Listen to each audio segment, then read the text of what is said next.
ಅರಕಲಗೂಡು ತಾಲೂಕಿನ ಕೆಳಗಡಲಿ ಗ್ರಾಮದಲ್ಲಿ ಕಲ್ಲೇಶ್ವರ ಹಾಗೂ ಬಸವೇಶ್ವರ ದೇವಾಲಯಗಳ ಉದ್ಘಾಟನಾ ಕಾರ್ಯಕ್ರಮ ವಿಜೃಂಭಣೆಯಿಂದ ನಡೆಯಿತು.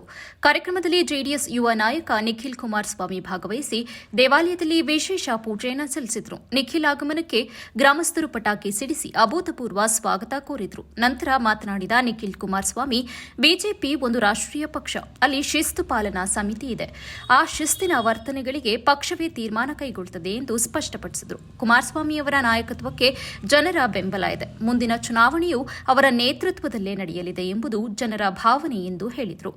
ಎನ್ಡಿಎ ಮಿತ್ರ ಪಕ್ಷವಾಗಿ ರಾಜ್ಯದ ಹಿತಕ್ಕಾಗಿ ನಾವು ಒಂದಾಗಿದ್ದೇವೆ ಎಂದು ನಿಖಿಲ್ ಕುಮಾರಸ್ವಾಮಿ ಹೇಳಿದರು. ಈಗ ಬಿಜೆಪಿ ಒಂದು ರಾಷ್ಟ್ರೀಯ ಪಕ್ಷ, ಶಿಸ್ತು ಪಾಲಿನ ಕಮಿಟಿ ಅಂತ ಒಂದಿರುತ್ತೆ, ಹೌದಲ್ವಾ? ಡಿಸಿಪ್ಲಿನರಿ ಕಮಿಟಿ ಅಂತ ಒಂದಿರುತ್ತೆ, ನಮ್ಮಲ್ಲೂ ಇದೆ.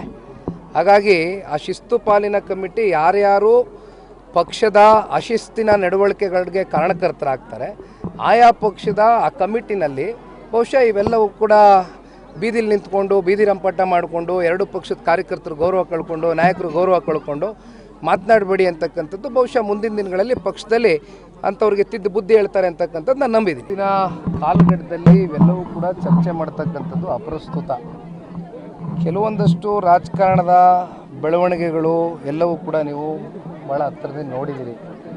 ನಿಮ್ಮ ಹತ್ರ ಏನೋ ಮುಚ್ಚುಮರೆ ಮಾಡಲಿಕ್ಕೆ ಆಗೋದಿಲ್ಲ. ಮಾಧ್ಯಮದ ಮಿತ್ರರು ನೀವು ಹಾಸನ ಜಿಲ್ಲೆ, ಮೈಸೂರು ಜಿಲ್ಲೆ ಎಲ್ಲ ಕನೆಕ್ಷನಲ್ಲಿ ಇರ್ತಕ್ಕಂಥವ್ರೆ, ಎಲ್ಲ ನೋಡ್ತಾ ಇರ್ತೀರಿ ಏನೇನು ನಡೀತಾ ಇದೆ, ಏನೇನು ಬೆಳವಣಿಗೆಗಳಾಗಿದೆ ಅಂತ.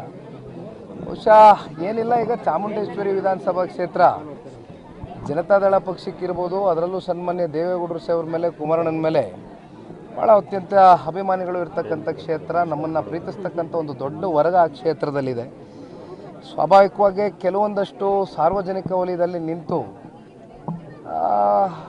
ಚುನಾಯಿತ ಪ್ರತಿನಿಧಿಗಳು ಚರ್ಚೆ ಮಾಡಿದಂಥ ಸಂದರ್ಭದಲ್ಲಿ ಒಂದಷ್ಟು ಕಾರ್ಯಕರ್ತರಲ್ಲೂ ಕೂಡ ಇರುಸು ಮುರುಸು ಉಂಟಾಗಿರ್ತಕ್ಕಂಥದ್ದು ಕೂಡ ಸತ್ಯ. ಆದರೆ ಈಗ ಇಲ್ಲಿ ಮಾಧ್ಯಮದ ಮುಂದೆ ಇವೆಲ್ಲವೂ ಕೂಡ ಮಾತನಾಡಿ ಇತ್ಯರ್ಥ ಆಗ್ತಕ್ಕಂಥದ್ದು ಯಾವುದೂ ಇಲ್ಲ. ಇದು ಏನೇ ಬಗೆಹರಿಬೇಕು ಅಂತಕ್ಕಂಥದ್ದು ಆದರೂ ಕೂಡ ಕಾಲ ಬರಬೇಕು, ಕಾಲ ನಿರ್ಣಯ ಮಾಡುತ್ತೆ. ಜೊತೆಯಲ್ಲಿ ಪಕ್ಷದ ವರಿಷ್ಠರಿದ್ದಾರೆ, ವರಿಷ್ಠರು ಕಾರ್ಯಕರ್ತರ ಗೌರವವನ್ನು ಕಾಪಾಡ್ಕೊಳ್ತಕ್ಕಂಥ ದೃಷ್ಟಿಯಲ್ಲಿ, ಕ್ಷೇತ್ರವನ್ನು ಉಳಿಸ್ಕೊಳ್ತಕ್ಕಂಥ ದೃಷ್ಟಿಯಲ್ಲಿ ಆಯಾ ಸಂದರ್ಭಕ್ಕೆ ತೀರ್ಮಾನವನ್ನು ಒಳ್ಳೆ ತೀರ್ಮಾನ ತಗೊಳ್ತಾರೆ ಅಂತಕ್ಕಂಥದ್ದು ನಾನು ಈ ಪಕ್ಷದ ಕಾರ್ಯಕರ್ತನಾಗ ನಮ್ಮ ಕೈ ಇಟ್ಕೊಂಡಿದ್ದೀನಿ. ಭಾಷಣ ಮಾಡುವಾಗ ನಾವು ಹೇಳಿದ್ರಿ HD ಕುಮಾರಸ್ವಾಮಿ ಮುಂದಿನ CM ಅವ್ರನ್ನ ತುಂಬ ಕೇರ್ಫುಲ್ಲಾಗಿ ನೋಡ್ಕೊಳ್ಳಿ ಅಂತ ನಮ್ಮೆಲ್ಲ ಜನ ಹೇಳ್ತಾರೆ ಅಂತ. ಅದಕ್ಕೆ ಪೂರಕವಾಗಿ ಪ್ರೀತಮ್ ಗೌಡ್ರು ಹೇಳಿದ್ದಾರೆ, ಅದು ಅವ್ರ ಜನರನ್ನ ಜೋಶ್ ಮಾಡೋದಕ್ಕೋಸ್ಕರ ಆ ರೀತಿ ಹೇಳಿಕೆಯನ್ನು ಕೊಟ್ಟಿದ್ದಾರೆ. ಬಿಜೆಪಿ ಅವರೇ ಈ 2028ಕ್ಕೆ CM ಆಗ್ತಾರೆ ಅಂತ ಪ್ರೀತಮ್ ಗೌಡ್ರು.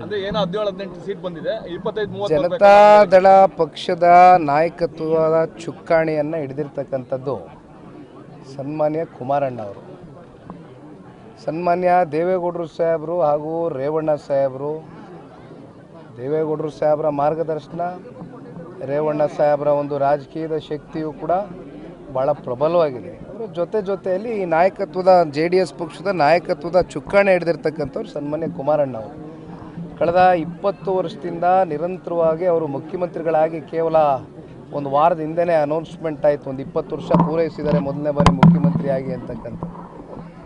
ಇವತ್ತಿಗೂ ಕೂಡ ಕುಮಾರಣ್ಣ ಅವರು ಕೊಟ್ಟಂಥ ಆಡಳಿತ, ನಾನು ಜನರೊಂದಿಗೆ ಜನತಾದಳ ಮಾಡಿದಾಗ 9,000 ಕಿಲೋಮೀಟ್ರ್ ಪ್ರವಾಸ ಮಾಡಿದ್ದೆ, 52 ಕ್ಷೇತ್ರ ಓಡಾಡ್ಕೊಂಬಂದಿದ್ದೇನೆ ಮೊದಲನೇ ಹಂತದಲ್ಲಿ.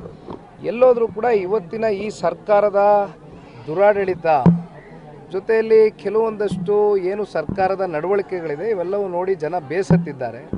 ಇಂಥ ಸಂದರ್ಭದಲ್ಲಿ ಜನ ಎಲ್ಲೋದ್ರೂ ಕೂಡ ಕುಮಾರಣ್ಣನಂತಕ್ಕಂಥ ಒಬ್ಬ ನಾಯಕ ಈ ರಾಜ್ಯದ ಚುಕ್ಕಾಣಿಯನ್ನು ಹಿಡಿಬೇಕು ಅಂತಕ್ಕಂಥ ಪ್ರಸ್ತಾಪಗಳು ಈಗಾಗಲೇ ಭಾಳ ಗಟ್ಟಿಯಾಗಿ ನಡೀತಾ ಇದೆ. ಅದಕ್ಕೆ ನಾನು ಸಾಕ್ಷಿ ಇದ್ದೇನೆ.